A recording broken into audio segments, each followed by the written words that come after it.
Etienne Dolet, a humanist printer burned for his words.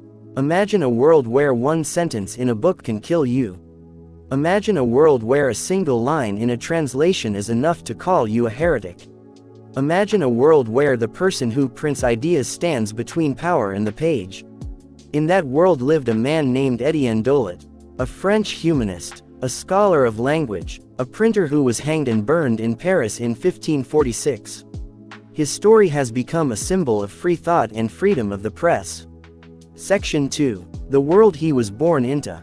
Etienne Dolet was born on 3 August 1509 in the city of Orleans in France. We do not know the names of his parents.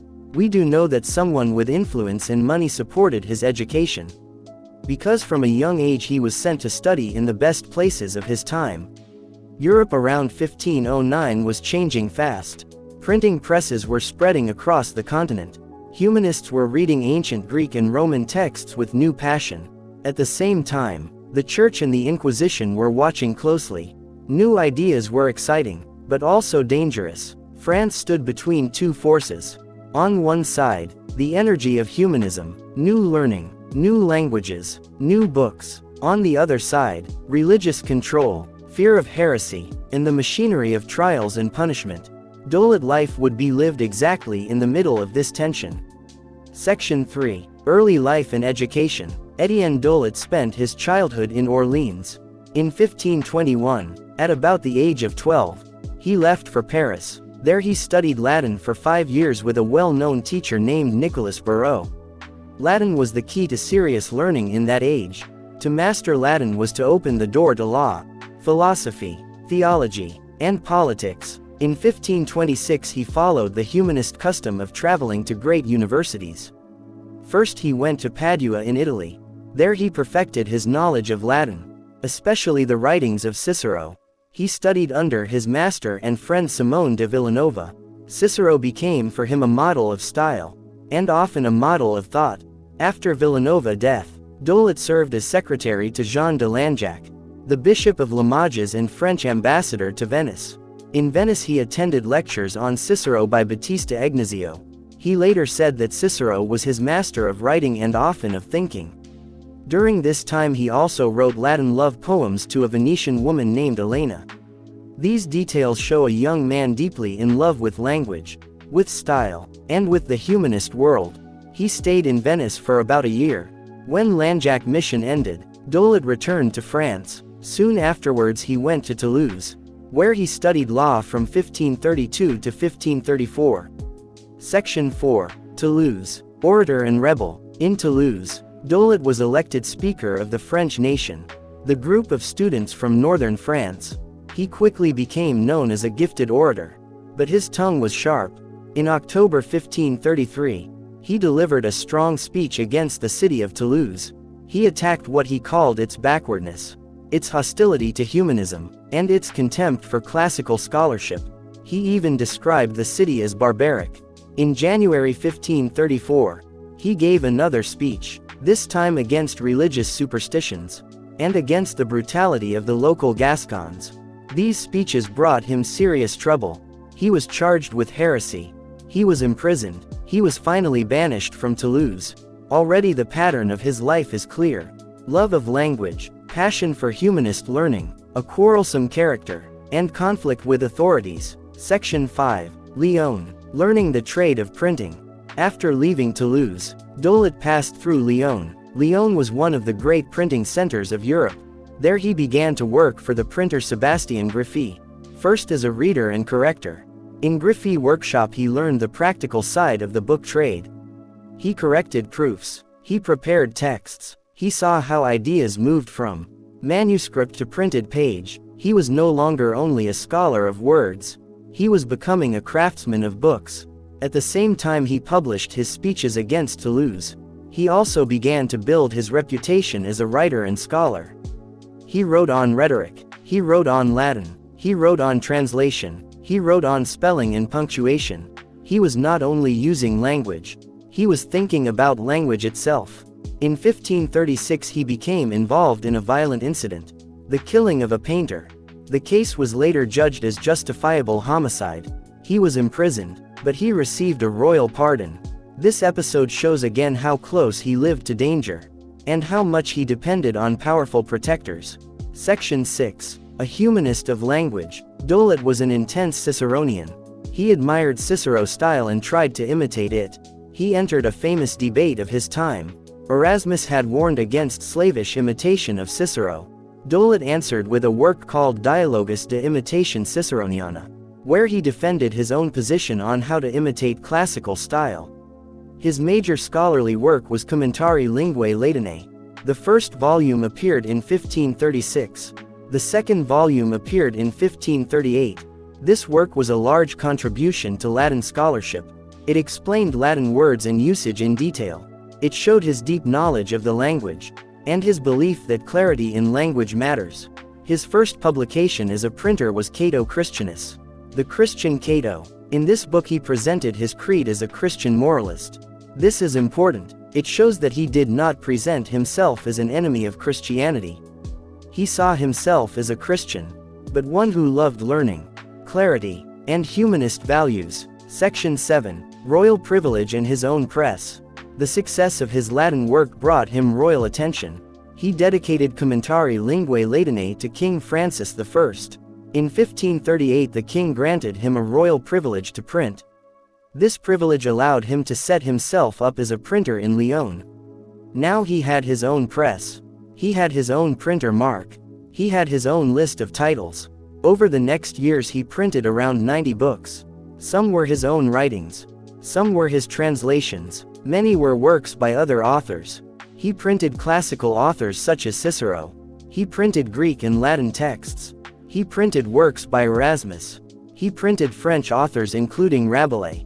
He printed religious books, including the New Testament and the Psalms, in Latin and in French. He was deeply involved in debates about translation. He wrote about how to translate well. He wrote about orthography and punctuation. He defended the use of French. He repeatedly advocated reading the scriptures in the vernacular. For him, language was not just a tool, it was the center of thought. He was a philologist and a thinker about language at the same time.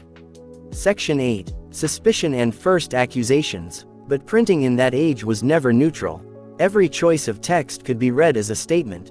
Dolet's strong opinions, his quarrelsome character, and his choice of books brought him under suspicion. He was accused of atheism 3 times. Part of the accusation was that he had published Calvinist works, including writings by John Calvin that were considered dangerous. Another part was that he had printed a dialogue attributed to Plato that seemed to deny the immortality of the soul. He was imprisoned in 1542. He was imprisoned again in 1544. He was imprisoned yet again in 1546. Each time he faced the combined pressure of the Parliament of Paris, the Inquisition, and the theological faculty of the Sorbonne. Sometimes he was saved by powerful friends, such as the Queen of Navarre and even the king.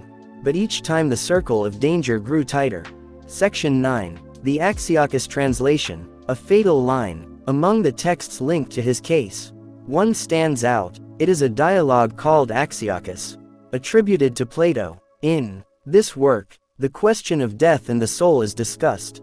In his French translation, Dolet added a line to make the sense clearer for his readers. In that line he wrote words that mean, "After death you will be nothing at all." This sentence was read by his enemies as a denial of the immortality of the soul. For Christian theology of that time, this was a serious heresy. The Sorbonne theologians took this line as key evidence. It became one of the central points in the case against him. For them, this was not just a stylistic choice. It was a sign of dangerous belief. It is important to be precise here. We do not have a simple confession from Dolet saying, "I deny the immortality of the soul." What we have is a translation, a line, and the way that line was interpreted by his judges. But in the legal and religious climate of the time, that was enough. Section 10. Final trial and execution. By the mid-1540s, Dolet had many enemies. He had attacked the city of Toulouse in his speeches.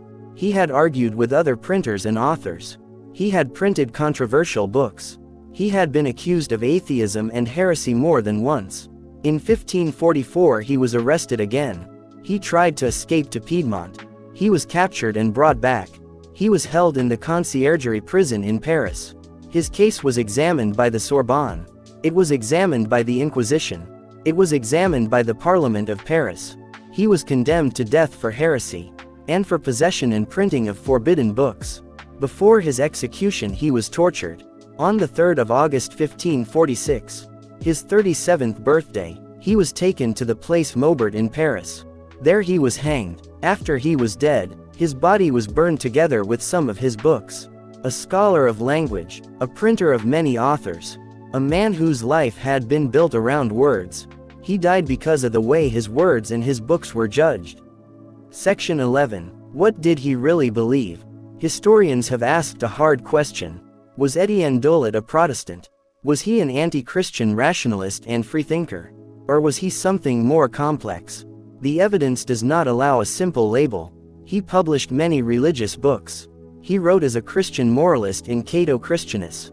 He supported reading scripture in the vernacular. He admired Cicero and some ancient thinkers, who raised difficult questions about the soul. He was accused of atheism, but his surviving writings do not clearly prove atheism. Modern scholars warn us not to force him into a simple box. They describe him first of all as a humanist, a man of language, a man who made enemies, a man who died in a conflict between humanist learning and religious control. Section 12. After his death, from condemned heretic to symbol of freedom, Dolet's body was burned, but his name did not disappear. His works continued to be known among scholars of language and printing. In the 18th century, a Paris bookseller and printer named Ney de la Rochelle wrote his biography. By then, Dolet was already seen as a symbol of the fight against intolerance. In the 19th century, when France was struggling over the relationship between the Republic and the Church, his memory became even more important. A statue of Etienne Dolet was erected on the Place Maubert in Paris in 1889. That square, the place where he had been executed, became a gathering point for demonstrations in favor of freedom of thought and freedom of the press. During the Second World War, the main statue of him in Paris was melted down by the German occupation. Even that detail shows how his image remained tied to resistance and liberty. Today, reference works describe him as a humanist, a scholar, a printer, and often as a martyr of the Renaissance, and a martyr for freedom of speech and freedom of the press. His life has become a story about the cost of ideas, and the risks of printing them. Section 13. Why his story still matters. Etienne Dolet's story forces us to think about several questions. First, who controls the written word? In his time, the church and the state tried to control what could be printed. Printers like Dolet stood at the front line. They decided which texts would exist in hundreds of copies. That made them powerful, and it made them vulnerable. Second, how dangerous can a single sentence be? In Dolet's case, one line in a translation, a line meant to clarify a passage, was used as evidence of heresy. It reminds us that in some systems, interpretation itself can be treated as a crime. Third, what is the role of language in freedom? Dolet spent his life thinking about words, about grammar, about punctuation, about how to translate well. For him, clarity in language was not just a technical matter. It was a way to think clearly. It was a way to resist confusion and superstition. His death shows how threatening clear language can appear to those who fear open thought. Section 14. A narrative for our time. If we look at his life as a story, we can see a clear arc. A boy from Orleans, sent to study Latin in Paris. A young humanist in Padua and Venice, in love with Cicero and with the art of rhetoric. A law student in Toulouse, whose speeches against ignorance and bigotry bring him prison and exile. A corrector in a Lyon printing shop, learning the craft of the press. A royal privileged printer, publishing classical authors, religious texts, and humanist works. A controversial figure, accused of atheism, imprisoned again and again. A translator whose one line about the soul becomes fatal. A condemned heretic, tortured, hanged, and burned with his books. A memory that later generations turn into a symbol of free thought and free printing. Every step of this arc is grounded in documented facts. Every stage shows the same core features: love of language, courage in controversy, conflict with authority, and a final sentence that turns a humanist into a martyr. Section 15. Conclusion. A humanist burned for his words. Etienne Dolet was a French humanist, scholar, translator, and printer, born in 1509 in Orleans, and executed in 1546 in Paris. He studied in Paris, Padua, and Venice. He studied law in Toulouse. He became a printer in Lyon. He wrote on Latin, on rhetoric, on translation, and on language itself. He printed classical authors, religious texts, and humanist works. He was accused of atheism and heresy.